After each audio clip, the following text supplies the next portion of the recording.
Hey guys, this is Holland with the Wolverine.com, and Michigan has scored a monster win on the recruiting trail. Before we talk about the Wolverines' latest commitment, I want to invite you guys to subscribe to the Wolverine.com today for just $29.99 until August 31st of this year.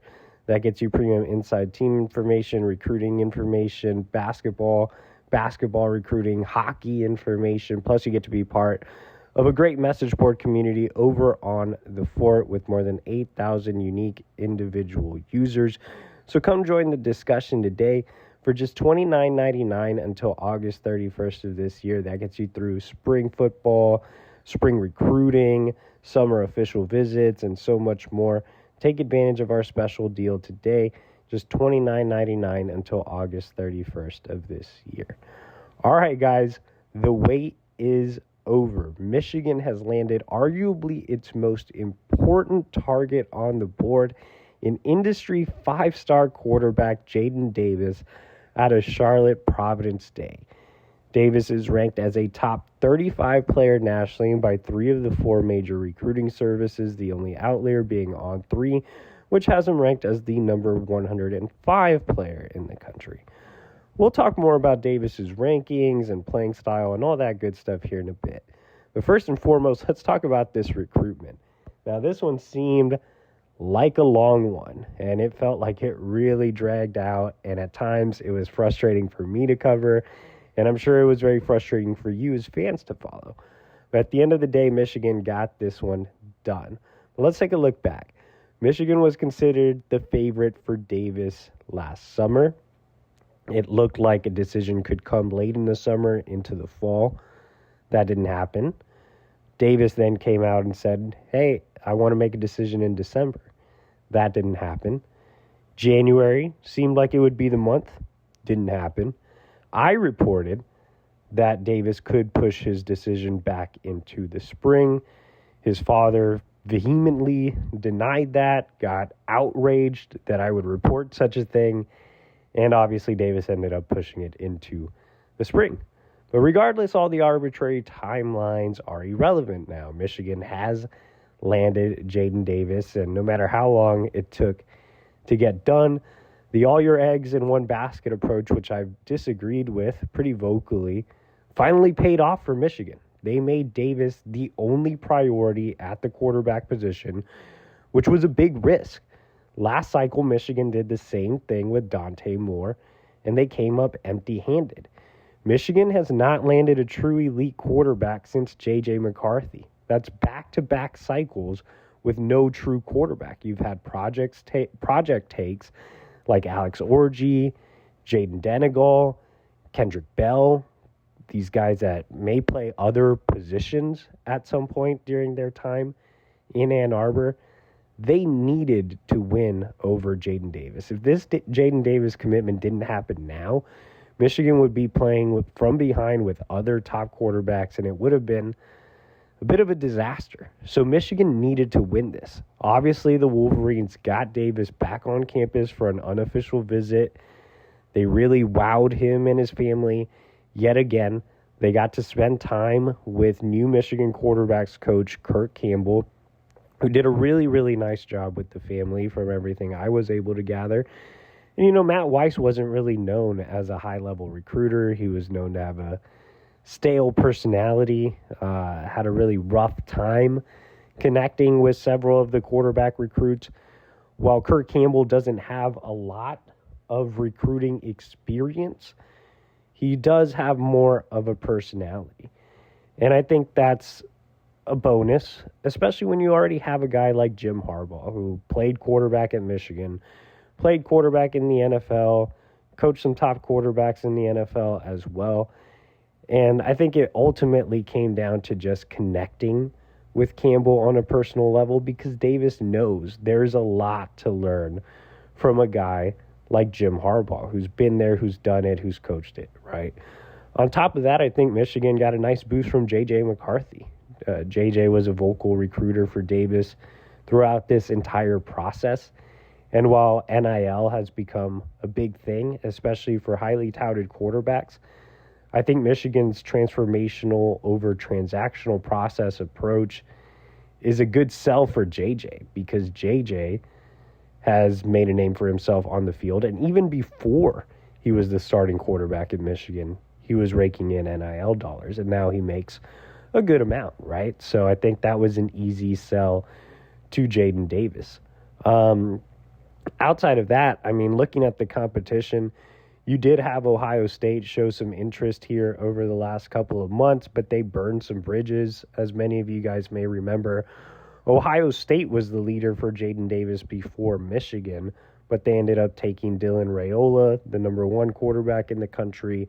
Raiola eventually decommitted, which has left the Buckeyes empty-handed.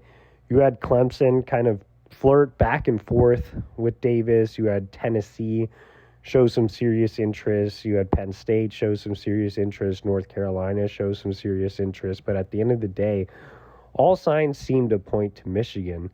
They just had to close. And I think this final visit was the last straw. On top of the fact that Campbell wasn't dumb, he was making contingency plans. He was in contact with On 300 quarterback Michael Van Buren. He was in contact with Georgia commit Ryan Puglisi.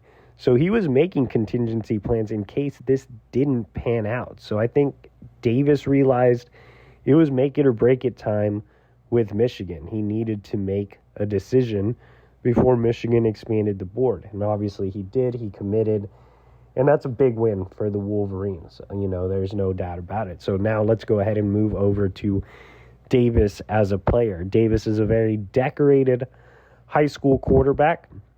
Put up some big numbers last year for Providence Day, guiding them to a state championship. So Davis was just over 50% from a completion percentage standpoint as a sophomore, and I think accuracy was a big concern with him. He improved that completion percentage to 72.5 at Providence Day as a junior. Now, a lot of that had to do with getting improved weapons, right? When you have Chris Peele, Channing Goodwin, and Jordan Shipp to throw the ball to, it makes things a lot easier. I'm still a little concerned about Jadyn Davis's accuracy, more so his control. In every game I saw him last year, he missed an easy throw. So I think having or bettering his precision and his touch will be key for him. His deep ball is beautiful when it connects, and it's not so beautiful when it doesn't. So just having better deep ball placement, better deep ball accuracy are some things he can improve on. Other concerns with Davis is he is a shorter quarterback. He's right at about 6 foot, 6.5 maybe. And he doesn't have that juice as a runner. Now, he's not a statue. He's not Cade McNamara. But he's certainly not J.J. McCarthy either. So he's a guy that doesn't make up for his lack of height with his mobility.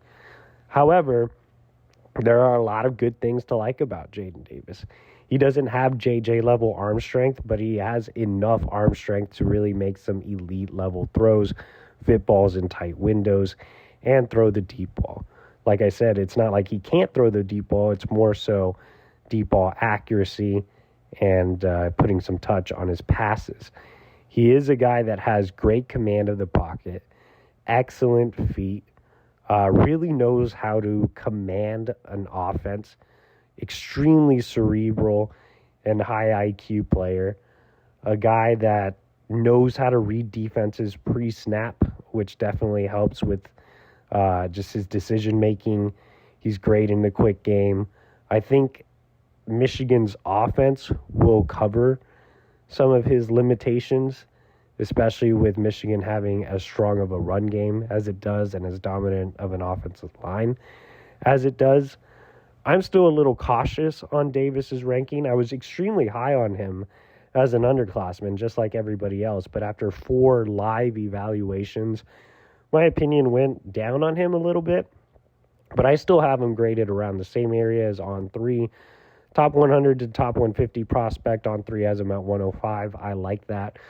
That's still an elite level prospect. That's still a really, really good prospect. I think, 4 is Shea Patterson. I think ceiling is Baker Mayfield, which is a great ceiling if you think Baker Mayfield as a college football player and not an NFL player. But he's that type of guy, a Shea Patterson, Baker Mayfield type of mold. Overall, there is, again, a lot to like about Jadyn Davis. Even though I don't have him graded as high as I did J.J. McCarthy, it's a weaker year or a weaker cycle at the quarterback position. And it's not like you can do much better than Jadyn Davis. And, again, he fits what Michigan does. And I think just him being a student of the game, him being a cerebral player, will mesh very well with Jim Harbaugh and his coaching style and his knowledge of the game. So overall, really, really like the land for Michigan. Really glad this recruitment is over. I think some people got the wrong idea in that I was anti-Jadyn Davis. I was more anti all your eggs in one basket. I really wanted Michigan to expand the board to have some options and apply a little pressure to Davis. But at the end of the day, it didn't matter because Michigan did get the job done. They got the guy they wanted. Jadyn Davis has always been the guy, and now he is the guy in Michigan's recruiting class. I think this will help bolster Michigan recruiting as well. There are several targets that Davis can help with. We will have full analysis of Jadyn Davis's commitment, the guys he can help with, who could potentially be next to commit, and all that good stuff over at thewolverine.com today for just $29.99 until August 31st. Make sure to subscribe and make sure to like this video and subscribe to our YouTube channel as well.